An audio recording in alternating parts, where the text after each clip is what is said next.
Good morning student, this is your Hindi class. I am your Hindi teacher SK Upadhyay.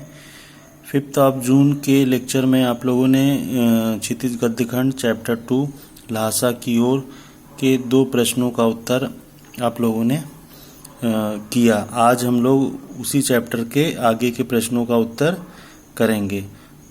तो question number 3 है। Question number 3 से आपका जो है शुरू करते हैं।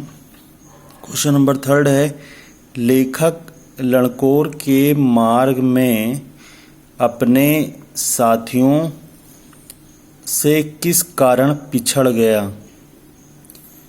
इसका उत्तर है, लेखक लड़कोर के मार्ग में कुछ कारणों से अपने साथियों से पिछड़ गया। फर्स्ट इसमें कारण है, लेखक का घोड़ा बहुत धीरे धीरे चल रहा था। पहला कारण हो गया आपका। दूसरा कारण है, घोड़े के सुस्त होने के कारण लेखक साथियों से पिछड़ गया और रास्ता भटक गया। ये दूसरा कारण है। तीसरा है, गलत रास्ते पर वह 1.5-2 मील आगे चला गया, फिर उसी रास्ते पर वह वापस आया। मील जो है पहले, अब जैसे पहले के समय में दूरी नापने का पैमाना था, अब जो है हम लोग जो है किलोमीटर में दूरी को नापते हैं।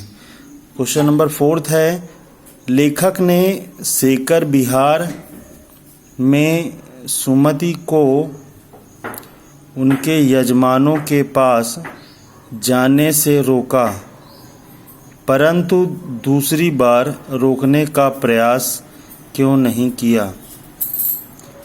सेकर बिहार में सुमति के बहुत से यजमान रहते थे, जिनके पास जाकर सुमति गंडे का मतलब भाई ताबीज बांटता था। बोध गया से लाए गए इन गंडों को बांटने में बहुत समय लगता था, इसलिए लेखक ने सुमति को यजमानों के पास जाने से रोका। अब यहाँ पैराग्राफ चेंज है आपका। दूसरी बार लेखक को सेकर बिहार में एक मंदिर में बुद्ध वचन अनुवाद की 103 पोथियाँ मिल गई थीं। इन भारी भरकम पोथियों के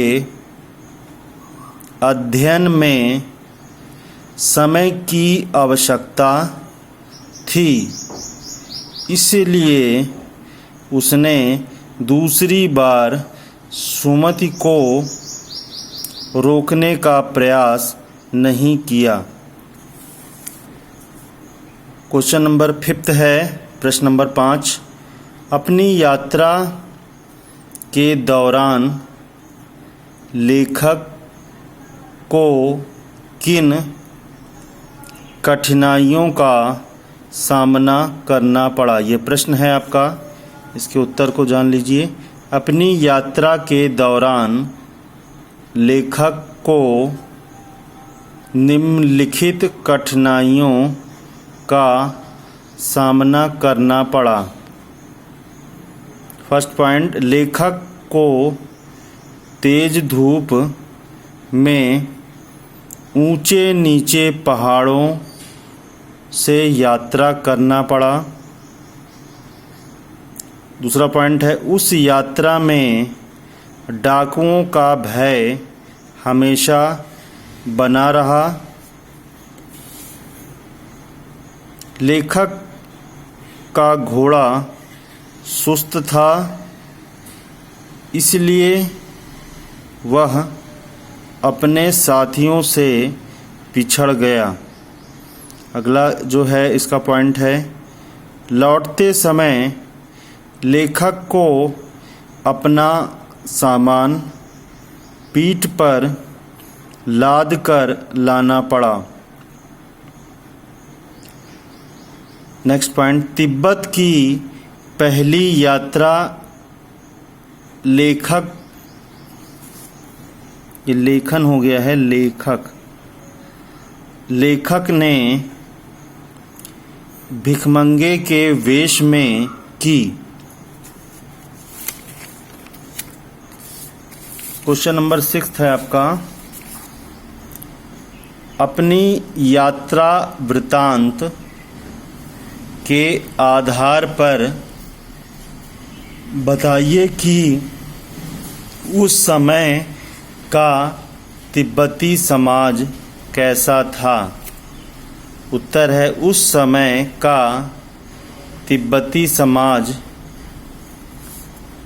खुले विचारों का था। उनमें छुआछूत, ऊंच नीच और जाति पाति का भेदभाव नहीं था। महिलाएं पर्दा नहीं करती थीं। वे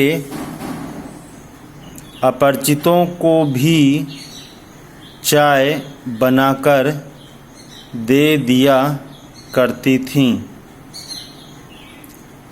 तिब्बती समाज में छड़ यानी एक नशा पैदा करने वाला पदार्थ है, जिसको आप शराब या मदिरा समझ सकते हैं, पीने का रिवाज था। मतलब एक परंपरा थी वहाँ तिब्बती समाज में, इसको बुरा नहीं माना जाता था। तिब्बती समाज में जमींदारी प्रथा भी थी। मतलब कुछ ऐसे लोग होते थे जिनके पास ज़मीनों की जो है ज़्यादा ज़मीनें होती थीं, तो वो ज़मींदार कहलाते थे। और कुछ ऐसे होते थे जिनके पास कुछ भी ज़मीनें नहीं होती थीं, यानी ज़मीनों का सही बंटवारा नहीं होता था। किसी के पास बहुत ज़्यादा ज़मीन और किसी के पास कम ज़मीन और किसी के पास बिल्कुल कम ज़मीन होती थी। तो ज़मींदारों को अपने ज़मीनों में काम करने के लिए मज़दूर बेगार में मिल जाया करते थे। उसी समाज के ये लोग भी थे, क्योंकि इनके पास ज़मीन नहीं होती थी तो ये ज़मींदारों की ज़मीन पर काम करते थे और बदले में ज़मींदार उनको अपनी खुशी के अनुसार कुछ जब चाहे दे देता था। कोई निश्चित उनका पारिश्रमिक नहीं होता था कि ये उनकी मजदूरी है, प्रतिदिन के अनुसार से उनको इतना देना है या इनका वेतन है। ये ज़मींदार की इच्छा शक्ति पर निर्भर करता था। तो समाज में ये चीज़ें यानी ज़मीनों के बंटवारे में क्या थी, असमानता थी। और दूसरा, धार्मिक प्रवृत्ति के कारण तिब्बती अंधविश्वासी थे। मतलब धार्मिक प्रवृत्ति उनकी क्या थी कि जैसे सुमति क्या था, एक मंगोल भिक्षुक था, यानी साधु था, सन्यासी था। तो बोध गया से लाए हुए कपड़ों से वो ताबीज़ें बनाता था और लोग उस सुमति को अपनी समस्याएं बताते थे और सुमति उनको कहता था कि अगर आप इस ताबीज़ को धारण कर लेंगे तो आपकी समस्या दूर हो जाएगी। लोगों का मतलब ये अंधविश्वास था और हो सकता है कि ये अंधविश्वास उनको जो है मतलब फलीभूत भी होता हो, इसीलिए उनका सुमति के ऊपर उनका ये विश्वास था कि अगर ये ताबीज़ को हम पहनेंगे तो हमारी जो भी समस्याएं हैं वो क्या हो जाएंगी, दूर हो जाएंगी। साधारण कपड़े से बने गंडे पर भी उनका अटूट विश्वास था। उनका मतलब था कि जो भी उनके परिवार में किसी व्यक्ति में या जो भी उनकी समस्याएं हैं वो उनके द्वारा नहीं, अगर वो उस ताबीज़ को, उस गंडे को धारण कर लेते हैं तो वो समस्या उनकी दूर हो जाएगी। और प्रश्न नंबर 7 है, लास्ट है, ये आपका विकल्प के रूप में है, हमने सही विकल्प लिख दिया है।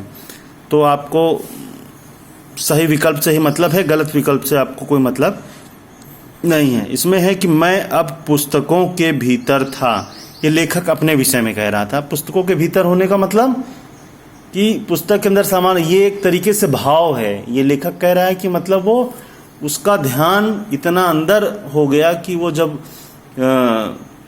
शेखर बिहार में एक मंदिर में उसको पुस्तकें मिली, तो चूंकि वो लेखक जो है पुस्तकों का शौकीन था, तो उसमें जो बुद्ध वचन की बातें थी उसको पढ़ने में इतना भाव विभोर हो गया कि सुमत जब कोई पूछता था या अगल बगल कोई अगर बातें होती थी तो उसको उनकी तरफ कोई भी ध्यान नहीं रहता था। तो